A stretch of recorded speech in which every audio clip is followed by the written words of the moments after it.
Hello guys, welcome to my channel. I am Sarvesh. Please like and share my videos. आज हम solve करेंगे class 9 exercise 4.2 का question number 4। देखते हैं question में क्या है। फैक्टराइज, इसमें हमको फैक्टराइज करना है। 4 पार्ट है इसके, तो वन बाय वन इसमें हमको बताना है कि फैक्टर इसके क्या क्या होंगे। तो सॉल्व करते हैं, देखते हैं कैसे इसको सॉल्व करेंगे। तो फर्स्ट वाला पार्ट मैंने नोट कर लिया है, तो इसको देखते हैं कैसे सॉल्व करेंगे। तो इसको सॉल्व करने के लिए क्या करते हैं, फैक्टराइज करने के लिए इसमें फर्स्ट टर्म देखते हैं। मतलब अगर ये क्वाड्रेटिक इक्वेशन है ना, 2x⁻² में है, अगर x⁻² आती है और इसको फैक्टराइज करना होता है तो इसमें करते क्या है, देखते हैं कि ये x² वाली टर्म और जो कांस्टेंट टर्म रहती है उन दोनों को मल्टीप्लाई कर लेते हैं। तो स्क्वायर वाली टर्म का कोफिशिएंट क्या है, 12 है, तो 12 को मल्टीप्लाई कर लेंगे 1 के साथ। 1 कांस्टेंट में यहाँ पे 1 है, तो 1 को मल्टीप्लाई कर लेंगे, तो 12 बन जाए 12, ये हमारा हो जाएगा। अब इसके बाद क्या करेंगे, 12 को हमको ऐसे दो फैक्टर्स में करना है जिनको ऐड करने पे या सब्सट्रैक्ट करने पे 7 आ जाए। तो देखते हैं वे कौन कौन से फैक्टर हो सकते हैं। तो 12 के पहले सब टोटल पॉसिबल फैक्टर लिख लेते हैं कितने हो सकते हैं। उसके बाद उसमें से सेलेक्ट करना है कौन सा हमको फैक्टर लिखना है। तो 12 में से 12 का एक फैक्टर अगर स्टार्टिंग से देखें तो 1 × 12 लिख सकते हैं 12 को, और या लिख सकते हैं 2 × 6 लिख सकते हैं, या 3 × 4 लिख सकते हैं, या 4 × 3 लिख सकते हैं। तो अब ये देखते हैं 4 × 3 जो लिखिए यही वाला है, बस केवल ऑर्डर चेंज हो गया, तो इसको नहीं लेते हैं। इसके बाद सारे ही फैक्टर्स आएंगे रिपीट होते, मतलब वही बार बार रिपीट होंगे, तो कोई मतलब नहीं लेने का। तो अब इसमें हमको देखना, ये अगर हम इसको ऐड या सब्सट्रैक्ट करके ये लाना चाहें मिडिल टर्म, मतलब एक्स वाले जो कोफिशिएंट है, एक्स का कोफिशिएंट वो वाला हमको नंबर लाना रहता है। 7 यहाँ पे, तो 7 लाना है। तो इसको तो 12 और 1 को प्लस करें या माइनस करें तो 7 होगा नहीं, प्लस करेंगे तो 13 हो जाएगा, माइनस करेंगे तो 11 हो जाएगा। अगर 2 और 6 को लेते हैं तो 6 + 2 हमारा 8 हो जाता है, तो यहाँ पे 7 तो होगा नहीं, और माइनस करते हैं तो 4 हो जाता है, तो वो भी नहीं हो पाएगा। अब इसको लास्ट वाले को देखते हैं, 3 × 4, तो 3 और 4 को अगर माइनस करते हैं तो 1 आ जाता है, तो यहाँ पे 7 है, तो होगा नहीं। लेकिन अगर इसको प्लस हम कर लेते हैं, 3 + 4 तो 7 हो जाता है। तो इसको अब हमको मिल गया कि यही वाला हमको लेना है। क्यों लेना है, क्योंकि इसको अगर दोनों को हम ऐड कर ले 3 + 4 तो ये 7 हो गया, और इसको मल्टीप्लाई करेंगे तो 12 हो जाएगा। तो इसी फॉर्म में हमको इसको लिखना रहेगा। तो 12x², ये लिखेंगे 7x को क्या लिख सकते हैं, 7x है, तो 7 की जगह हम लिख सकते हैं 4 + 3, या 3 + 4 भी लिख सकते हैं x, क्योंकि 7 था तो 7 की जगह हमने ये लिख दिया +1। इक्वेशन हमारा बैलेंस है, सॉरी इक्वेशन नहीं एक्सप्रेशन है। तो एक्सप्रेशन हमारा, एक्सप्रेशन पे कोई दिक्कत तो है नहीं कि मतलब कुछ एक्स्ट्रा मैंने ऐड किया हो, सब्ट्रैक्ट किया हो, जो थी वही है। 7x था तो उसको हमने 4 और +3 लिख दिया 7 को। अब इसके बाद क्या करेंगे, 12x², अब इसको क्या करेंगे, इसमें मल्टीप्लाई कर देंगे, तो ये -4x हो जाएगा, और फिर इसमें जब मल्टीप्लाई होगा तो -3x हो जाएगा। देखिए माइनस का मल्टीप्लाई जब 4 में होगा तो -4 हो जाएगा, x का मल्टीप्लाई होगा तो -4x हो जाएगा, और माइनस का 3 में मल्टीप्लाई होगा तो -3 हो जाएगा, और x का जब होगा तो 3x हो जाएगा, और +1। अब इसको जब सॉल्व करेंगे तो इसको इसमें से कॉमन अब हमको लेना रहता है।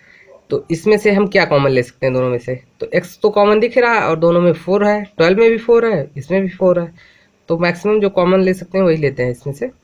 तो 4 कॉमन ले लेते हैं और x साथ में, क्योंकि 4x मैक्सिमम दोनों में कॉमन है, तो ये हमारा हो जाएगा। यहाँ पे जब निकलेगा तो 12 में से 4 तो हमारा 3 बच जाएगा, और x² में से x निकलेगा तो हमारा x बच जाएगा, और माइनस का साइन है क्यों, तो माइनस ही रहेगा, और यहाँ पे 4x पूरा निकल गया तो यहाँ पे 1 बच गया हमारा, -1। और फिर देखिए यहाँ पे हमको एडजस्ट करना होता है, जो यहाँ पे आया है वही हमको यहाँ भी लाना होता है। तो यहाँ पे हम अगर कॉमन कुछ नहीं लेते, वैसे तो कॉमन कुछ है नहीं, केवल एक साइन का थोड़ा सा डिफरेंस है।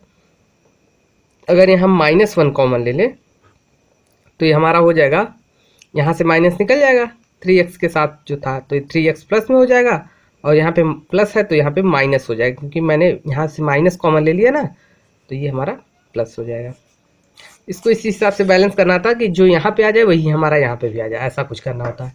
इसके बाद नेक्स्ट स्टेप पे क्या करेंगे, इसमें अब दोनों में हमको एक कॉमन दिख रहा है, इसमें भी एक कॉमन दिख रहा है, इसमें भी, तो दोनों में से कॉमन लिख के उसको बाहर लिख देंगे, बाकी जो बचेगा उसको अंदर लिख देंगे। तो 3x - 1 दोनों में है, इसमें भी, तो इसको लिख दिया अलग, कॉमन ले लिए दोनों में से। तो अब ब्रैकेट में क्या बचेगा, यहाँ 4x बच गया, उसको लिख दिया, और यहाँ पे -1 बच गया तो -1 लिख दिया। तो यही दो हमारे फैक्टर यहाँ पे हो गए। तो सेकेंड पार्ट इसका देखते हैं। फिर उसमें इसमें भी वही सेम प्रोसेस है। अब इसमें एक्स स्क्वायर वाले टर्म को का कोफिशिएंट 2 है और यहाँ पे कांस्टेंट वाला 3 है, तो इन दोनों को मल्टीप्लाई करते हैं।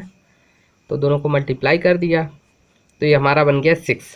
अब 6 को ऐसे हमको इसका फैक्टर लिखना है कि ऐड या सब्सट्रैक्ट करने पे मिडिल टर्म यानी ये स्प्लिट करके 7 आ जाए, या इसको बोल सकते हैं ये एक्स वाला टर्म जो है ये वाला पूरा कोफिशिएंट आना चाहिए। तो 6 का हमको पहले फैक्टर लिखना रहेगा। तो क्या क्या फैक्टर लिख सकते हैं 6 के, 1 मल्टीप्लाई 6 लिख सकते हैं, 2 मल्टीप्लाई 3 लिख सकते हैं, फिर वही रिपीट हो जाएगा 3 मल्टीप्लाइड 2। तो अगर आगे लिखेंगे तो बाकी वही तब रिपीट होंगे 3 मल्टीप्लाई 2। तो इसमें अब देखिए हमको ऐसा कुछ करना है कि ऐड या सब्सट्रैक्ट करने पे 7 आ जाए और मल्टीप्लाई करने पे तो 6 होगा ही इन दोनों में, क्योंकि वही तो फैक्टर ही तो लिखे हैं। तो इसको अगर देखते हैं 2 मल्टीप्लाई 3, 2 और 3 को अगर ऐड कर लेते हैं तो हमारा 5 बनता है। तो 5 तो यहाँ पे है नहीं, तो इससे काम तो चलेगा नहीं। अगर इन दोनों को माइनस करते हैं तो 3 - 2 या 2 - 3 तो हमारा 1 आ रहा है या -1 आएगा, तो ये भी नहीं है। अब फिर इस पे आते हैं तो 6 माइनस अगर 1 करते हैं तो 5 आएगा, तो वो है नहीं। और फिर देखते हैं प्लस करके तो 6 + 1 7, हाँ मिल रहा है यहाँ पे, तो इसलिए ये वाला यूज़ करेंगे। तो इसको ऐसे लिखेंगे 2x² इक्वल लगा देते हैं। उसके बाद फिर यहाँ पे 6 क्या लिखेंगे, तो 6 को लिखेंगे ऐसे, 7 को लिखेंगे 6 + 1 लिख सकते हैं, और x है तो यहाँ पे x लिख दिया +3। अब 2x² ये था, ऐसे नोट कर लिया। अब इसमें मल्टीप्लाई कर लेते हैं तो 6 का x में मल्टीप्लाई 6x हो जाएगा, 1 का x में मल्टीप्लाई तो x हो जाएगा +3।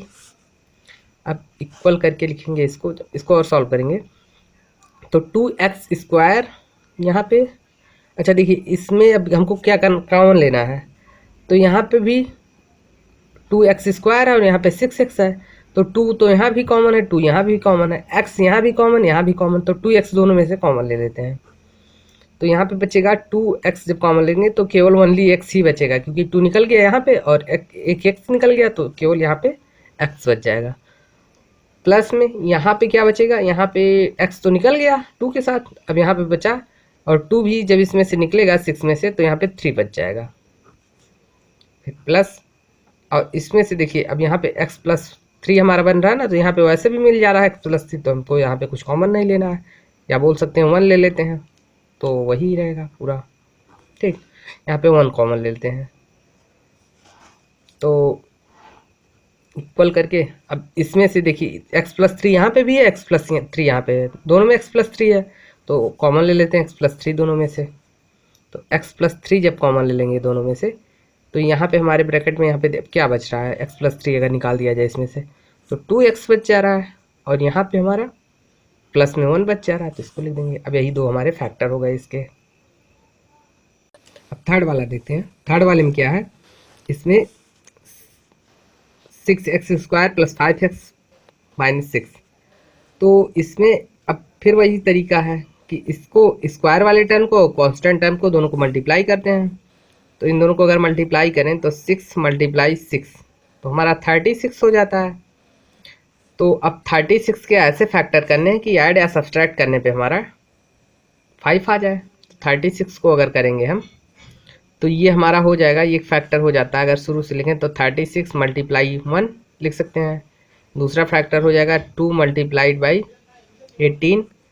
तीसरा फैक्टर हो जाएगा 3 × 3 मल्टीप्लाई बाई 12 हो जाएगा। चौथा फैक्टर हो जाएगा 4 मल्टीप्लाइड बाई, तो ये 4 मल्टीप्लाई बाई 9 हो गया। उसके बाद 5 से तो होगा नहीं, तो 6 मल्टीप्लाई 6 मिल जाएगा। उसके बाद बस यही फैक्टर्स होंगे, बाकी सब वही रिपीट हो जाएंगे। तो अब इसके बाद इसमें से चेक करना हमको सेलेक्ट कौन सा करना है। तो अगर अब बारी बारी हमको सबको चेक करना पड़ेगा। तो इसमें देखते हैं स्टार्टिंग से, तो अगर इसको करेंगे हम शुरू वाला फर्स्ट वाला, तो इसमें 36 प्लस 1 अगर करेंगे तो 37 हो जाएगा। यहाँ पे मिल नहीं रहा है 37, तो 36 माइनस 1 करें तब भी नहीं होगा, 35 हो जाएगा। तो ये यहाँ पे है नहीं, 5 है। इसको लेंगे ऐसे, तो अगर प्लस करेंगे तो 20 होगा, तो भी नहीं है। माइनस करेंगे दोनों को तो हमारा 16 होगा, तो भी नहीं है। इसमें ऐसे देखते हैं तीसरा वाला, तो 3, अब इन दोनों को जब ऐड करेंगे तो 15 आ जाएगा। 15 तो है नहीं, 5 है। अगर माइनस करेंगे तो हमारा आ जाएगा 9, तो यहाँ भी नहीं है। फिर इसको देखते हैं, अगर प्लस करते हैं दोनों को तो 9 प्लस ये 4, तो ये हो जाएगा 13, तो ये भी नहीं है। और 9 माइनस अगर 4 करते हैं तो देखते हैं 9 माइनस 4 5, तो ये है, यानी ये वाला हमारा अप्लीकेबल है इसमें। तो इसको लिखेंगे क्या, कैसे, 6x स्क्वायर और प्लस ब्रैकेट में कैसे लिखेंगे, माइनस करना है हमको, तो 9 माइनस 4 लिखेंगे। 5 है ना, तो इसको लिख सकते हैं 9 माइनस 4, 5 ही तो होगा 9 माइनस 4, एक्स माइनस 6। 5 ही लिखा है, मतलब दूसरे तरीके से इस हिसाब से एडजस्ट कर दिया गया इसको, बस और कुछ नहीं है इसमें। इसके बाद फिर इसमें दोनों में देखना रहता है। अब देखिए इसको और थोड़ा सा एक स्टेप और कर लेते हैं। तो इसको जो मल्टीप्लाई करेंगे तो 9x माइनस 4x माइनस 6, ये हो गया। अब इसमें से कॉमन लेना होता है, तो इसमें से दोनों में देखेंगे कॉमन क्या है मैक्सिमम। तो 3 कॉमन है, और x इसमें भी 3 कॉमन है, इसमें भी 3 कॉमन है, x इसमें भी, x इसमें भी, तो 3x कॉमन ले लेते हैं। तो यहाँ पे हमारा बच जाएगा 2x बच जाएगा, और यहाँ पे बच जाएगा प्लस में 9x में से 3x निकल जाएगा, तो 3 बच जाएगा। वैसे इसमें से देखेंगे दोनों में कॉमन क्या है, तो माइनस दोनों में कॉमन, माइनस ले लेते हैं इस दोनों में, और 2 भी कॉमन है तो 2 भी ले लेते हैं। तो यहाँ पे हो जाएगा 2x प्लस हो जाएगा यहाँ पे, क्योंकि माइनस दोनों निकल गए बाहर, प्लस 3। अब यहाँ पे भी 2x प्लस 3, यहाँ पे भी 2x प्लस 3, दोनों में कॉमन है, तो इसको ले लेंगे 2x प्लस 3 कॉमन। तो ब्रैकेट में यहाँ पे बच जाएगा 3x माइनस 2, तो ये हमारा थर्ड वाला भी हो गया, यही फैक्टर इसका हो जाएगा। ये हमारा फोर्थ पार्ट है, लास्ट वाला बिल्कुल। तो इसमें देखते हैं फिर, वैसे इसको भी सॉल्व करेंगे, इन दोनों को मल्टीप्लाई करके उसका फैक्टर करेंगे, उसके बाद एडजस्ट करते हैं। तो ये एक्स स्क्वायर का कोफिशिएंट है 3, और यहाँ पे कांस्टेंट है -4, यानी 4 ले लेते हैं। तो 3 मल्टीप्लाई 4 12 हो जाएगा। अब 12 के फैक्टर करेंगे और उसको -1 लाना रहेगा, क्योंकि हम -1 का फैक्टर है, तो कहते हैं। तो 12 के फैक्टर क्या हो सकते हैं, एक फैक्टर हो जाएगा हमारा 1 मल्टीप्लाई 12, दूसरा 2 मल्टीप्लाई 6, तीसरा 3 मल्टीप्लाई 4। उसके बाद वही फैक्टर रिपीट होंगे सब। तो अब इसको देखते हैं, अगर इसको लेते हैं तो होगा नहीं मेरा एडजस्ट, क्योंकि 12 प्लस 1 13, 12 माइनस 1 11, ना 11 मिल रहा ना 13 मिल रहा है। इसको लेंगे अगर तो 6 प्लस 2 8 हो जाएगा, 6 माइनस 2 हमारा हो जाएगा 4, तो भी नहीं मिल रहा है। लास्ट वाला यही हो जाएगा, यही एडजस्ट होगा, क्योंकि अगर ऐड करेंगे 4 प्लस 3 तो नहीं मिल रहा है, लेकिन अगर माइनस करेंगे दोनों को, 4 माइनस या 3 माइनस 4 करेंगे तो -1 हमारा मिल जा रहा है। 3 माइनस 4 करना पड़ेगा हमको यहाँ पे, क्योंकि -1 मिल रहा है तभी होगा -1। तो इसको लिखते हैं एक्स स्क्वायर, और यहाँ पे लिखेंगे ब्रैकेट में प्लस का साइन लगा लेते हैं, और 3x माइनस 4, 3 माइनस 4 एक्स लगा लेते हैं बाहर, ठीक, -4। अब देखिए जब इन दोनों को माइनस करेंगे तो हमारा -1 निकल आएगा बाहर, और पूरा वही बन जाएगा जो था पहले। तो 3x स्क्वायर हो जाएगा, प्लस इसको जो मल्टीप्लाई करेंगे इसको इसमें, तो 3x हो जाएगा, और इसको फिर इसमें जब करेंगे तो -4x हो जाएगा, -4 हो जाएगा। पहले से था -4, उसको उतार लिया वैसे, इक्वल्स। अब इसमें देखिए दोनों में कॉमन क्या है, तो इसमें क्या है 3 एक्स, इसमें भी 3x, इसमें भी तो 3x कॉमन ले लेते हैं, तो हो जाएगा x यहाँ पे बचेगा +1 हो जाएगा, और फिर इसमें से दोनों में से माइनस अगर 4 कॉमन ले लेते हैं तो बचेगा x +1, यहाँ भी बच जाएगा। फिर क्या करते हैं, इसमें दोनों में x +1 कॉमन है तो उसको ले लेते हैं कॉमन, तो यहाँ पे हमारा बच जाएगा 3x, यहाँ पे जब x +1 यहाँ से निकल जाएगा पूरे में से तो यहाँ पे 3x बच जाएगा, और इसमें से जब निकलेगा तो -4 बचेगा, तो यही हमारा फैक्टर हो गया। तो चारों पार्ट इसके सॉल्व हो गए। Thank you.